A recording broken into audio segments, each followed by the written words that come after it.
I saw somebody standing at the Run, back door bro, of the house, run. staring outside. Run! I figured that must have been Bob, so I knocked on the window. Bro, you deserve everything that's gonna happen to you right now. Do you have a Discord account? Then you are in luck, because my Discord is available to join for free. For free, you ask yourself? Yes, for free!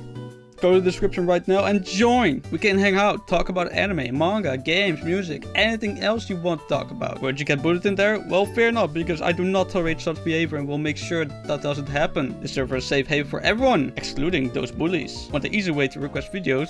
Well, the Discord is the place to be. And much more, so join now. What's good everyone, welcome back to the video. If you got a video for me to react to, go to my Twitter on the hashtag LazyKingReacts or DM me on any of my social medias. Still know what the fuck you gotta do, go to my description and go read, dumbass. Alright, yo, we got Llama Arts. The True Home Alone Stories episode 1.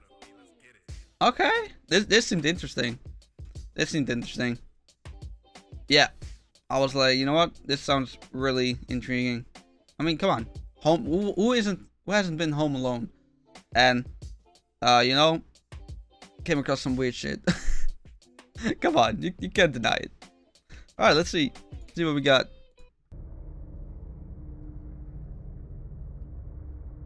It was very common for me to be home alone at night, as I only lived with my dad, and his shifts would constantly shift from days to nights. This happened around the time my dad was doing night shifts. I would stay up really late on these nights watching movies. It's always taken me a long time to fall asleep, so after turning off the TV to go to sleep, I probably laid there for a good half hour. Then, I heard a toy fall over in my toy closet. Oh, hell no. It was nothing too suspicious, but it still creeped me out. But then, the doorknob to my closet started to wiggle, until finally unlocking the door. No. I hid under my covers, not making a sound. Yes! It was strangely the #1 protection for monsters. Your covers. It's so dumb, bro. I don't know why, as a kid, you do this, but... I mean... Obviously, there's not gonna be something there, right? But it's just odd, right? Like that monster can't get you under your covers. Like, bro... them covers aren't gonna help you at all, bro. They aren't covering you. I'm sorry. Quiet for a good 2 minutes, so I finally peeked my head out of the covers. There was a figure standing next to my bed, looking down at me. Oh! I screamed at the top of my lungs and began hugging the wall behind me. The figure looked out the window and then just walked away out of the room. What? I stayed in that position for like an hour before checking if he was really gone. The front door was left wide open, so it seemed he had left. Bro, you could have died. You could have died. What the hell was that? It was left wide open, so it seemed he had left. I didn't get a minute of sleep that night. Of course you didn't. Some fucking pig-looking guy just came into your fucking... or came out of your fucking cupboard or closet. Bro, I would move, alright? Or I would keep my closet open so that I can sleep soundly, right? Like, so, because I know there's nothing and no one there. Like, what? Alright, the first one was a bit short, so I'm gonna watch the second one as well. It's also rather short. Alright, True Home Alone Stories episode 2. Cool. Let's go. The other one was rather This story is from the point of view of a 16-year-old girl. I used to have a boy living next door to me that was obsessed with me. His name was Joey. Every time I would go outside, Joey would come outside as well, as if he were watching me through his windows, waiting for me. He was 17 and very... He probably was. Let's be honest, alright? Teenage boys often stalk women. It's just true. It's just true. Now, I'm not saying it's correct to do it, but they just don't know better, bro. Like, they just are obsessed with you, and the only thing they care about is you, so the only thing they want to see is you, right? But the weird part comes in when they follow you back to your home and stuff like that. Yeah, I mean, I'm not saying it's correct.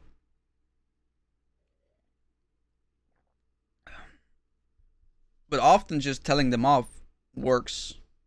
Like, they just don't know they are doing something wrong, right? So if you address that, like, yo, you're creepy. Can you please stop following me everywhere? And if that doesn't work, just call the police. Restraining order. Boom. You're done. Weird, and he didn't seem to have any friends, as he was always home. I tried to give every sign possible that I didn't like this guy, but he wouldn't get the message. So I had to finally just tell him one day that I don't like him and to leave me alone. The look on his face that day is something that won't leave me. Oh, you're about to go Super Saiyan, bro. The kind of angry look a toddler gives their parents when they can't have a toy. Coming from a 17-year-old, that's much more disturbing. True. One night, my parents left me to watch the house. I was working on a school project when I felt my bed shift a little bit. What? I looked under my bed. Yeah. Yo. Yo. Yo. That's crazy. That's crazy.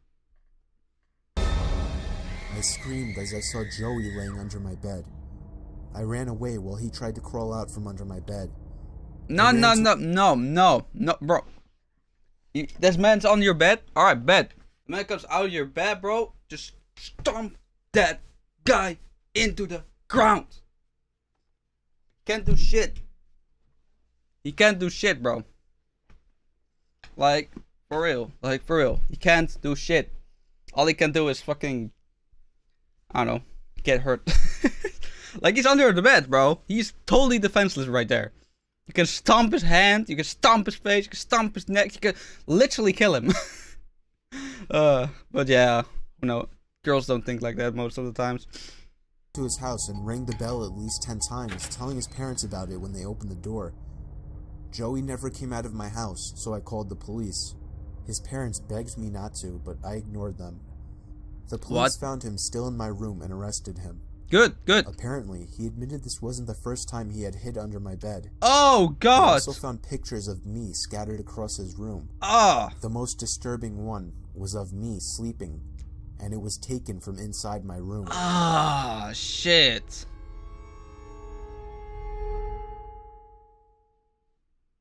That's... Ugh. No, sir.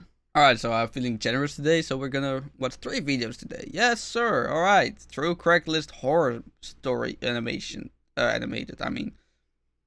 This one is longer. It's like 4 minutes this time. Let's see.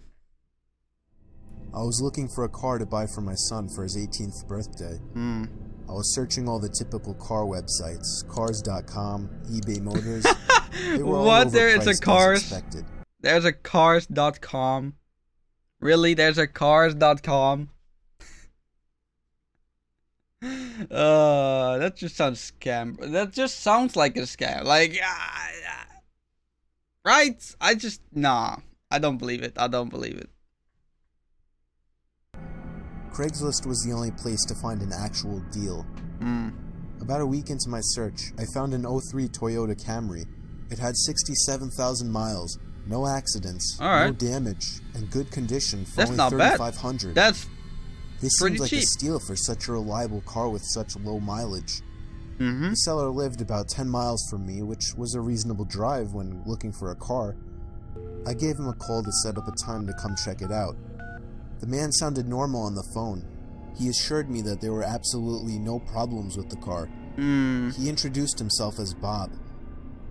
I brought along $3,500 in cash, even though I planned on wiggling down the price as much as possible. True. I pulled up the dirt road to Bob's property about 15 minutes early. It was a tiny little house with a decent-sized property. Where's the car? Bro. Listen. There's no car right there. You gotta leave. Bro. The car, there's a huge chance that the car also isn't behind the house, alright? You gotta move. You gotta leave, bro. That shit, no, this ain't... That's the first red flag, bro. First red flag, no car. Only because I was a bit far from the nearest neighbors. The garage was open, so I walked over to see if anybody was inside, but except for an unusual amount of car parts, it was empty. The car was nowhere in sight. The only car on the property was an old pickup truck. I went over to the front door to check the house numbers. It was the right address. The doorbell button was missing, so I knocked on the front door. Bro, red flag number 2. No doorbell. Bro, just go away. Like, you know what? It's just a car, right? The car isn't even there, so you're just gonna get robbed. Or even worse, killed. Like, does this man have no, what you call it? No fucking fight or flight reactions? Like, what? I knocked for exactly 5 minutes before deciding to give the man a call. So I dialed his number. Listen, why? You knocked at the door, he didn't open up. Too bad. Alright, he's not home. Go back to your house before it's too late. Alright, make sure no one follows you while you do that, alright? Like, does this man have no common sense? What? Number, and I heard the sound of a cell phone ringing from inside the house. I was extremely confused at this point. Now I knew I had the right house. I didn't understand why, if he was home, why he wasn't answering.